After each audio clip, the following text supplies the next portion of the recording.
গাড়িতে উঠে গেছে এবং আমরা তখন মুভ করে আসছি এবং এখানে আসার পরে আমরা আমাদের পিছনে একটা জিপ আটকায় গেছে। কারণ জিপের সামনে আপনার হচ্ছে মোটামুটি 100 জনের মতো পুলিশ তখন আমার জিপের ইয়েতে চলে আসছে। আমার মানে জিপের ভিতরে তো 100 জন হয় না, জিপের মধ্যে পুলিশ জোর করে উঠে গেছে, ফায়ার করতেছে। ওখানে আমার অফিসার ছিল।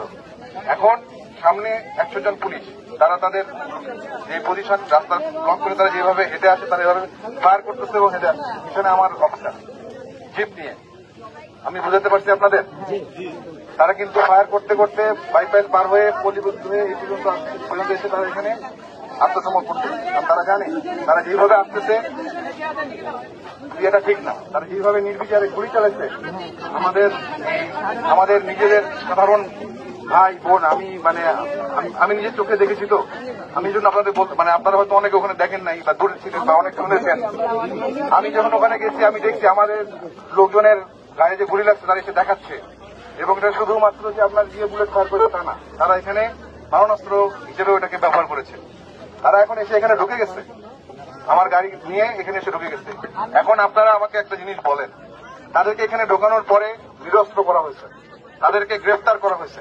এখন তাদের নথিপত্র, নাম, কি কোন দায়িত্ব, এই সকল জিনিসপত্র ডকুমেন্টেশন করা হবে। তাদেরকে কিন্তু প্রথম কথা তাদেরকে গ্রেফতার করা হয়েছে।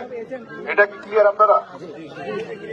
আমাদের ডিভিশনের জিওসি মহোদয় বলেছেন তাদের উপযুক্ত বিচার হবে। আপনারা তো সেনাবাহিনীর সাথে এতদিন ছিলেন, আমরা আপনাদের সাথে ছিলাম, আমরা তো গ্রাউন্ডে ছিলাম। দেশের জনগণের যান মালের নিরাপত্তার দায়িত্ব আপনাদের। আমরা একটা অনেক বড় সমস্যার সমাধান করে আজকে এখানে এসে পৌঁছাইছি।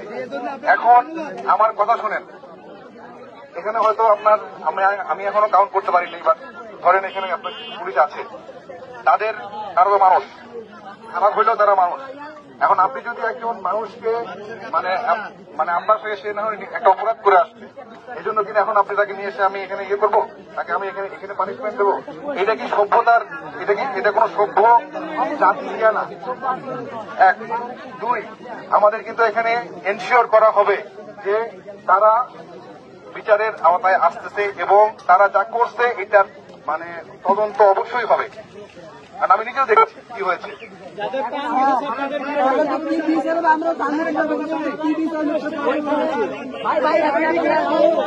আপনারা সবাই বলবেন না, দাঁড়ান। আপনারা আমাকে একজন করে বলেন যে আপনাদের আর কি জানতে চান।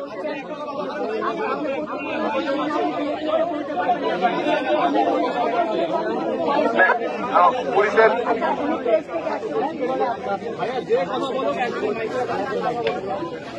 সাংবাদিক